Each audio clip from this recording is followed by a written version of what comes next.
Hearings began in the ongoing impeachment inquiry into the president. Democrats say the goal of the inquiry is to see if President Trump's actions amount to an abuse of power. Our D.C. correspondent Alexandra Limon has been covering the hearings all day. Alexandra, let me ask you first, did today's testimony add any evidence to the notion that there was quid pro quo or that President Trump tried to exploit Ukraine?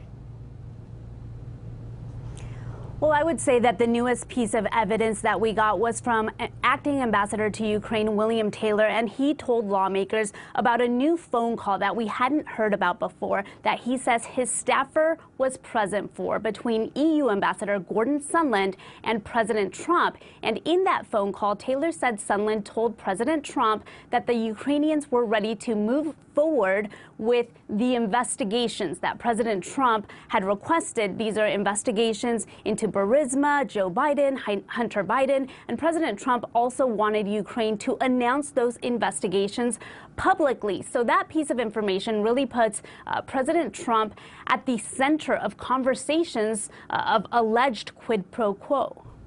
Now, is there anything else today that you heard within the testimony that struck out most? Yeah, there were a few things. George Kent and William Taylor, keep in mind, they're both longtime public servants who have served for decades under Republican and Democratic presidents, and they were serving under President Trump. And both of them said they became very concerned about this irregular back channel of communication between Trump administration officials and the Ukrainians. People like Rudy Giuliani and, again, Gordon Sondland, they both testified under oath that they thought that back channel was set up to help President Trump's personal political interests and not to help the interests of the United States of America, which is typically what diplomatic channels are supposed to do. And specifically, Taylor says he became very concerned over the course of the summer when he learned that U.S. military aid to Ukraine was in fact being withheld because President Trump wanted those investigations into the Bidens to happen. He says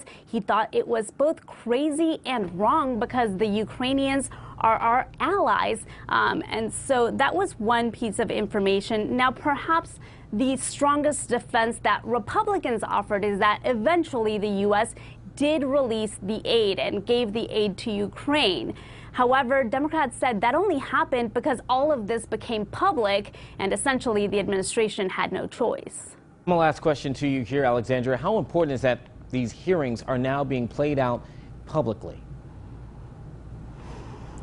Well, that's the key question here. How will voters, and particularly independent voters who could maybe go either way, how will their minds and their opinions be shaped by these public hearings? But there's also the fact that these public hearings are being seen around the world. So it's going to send a message to the international community, to places like Russia, about how strong or perhaps not strong U.S. support is for Ukraine.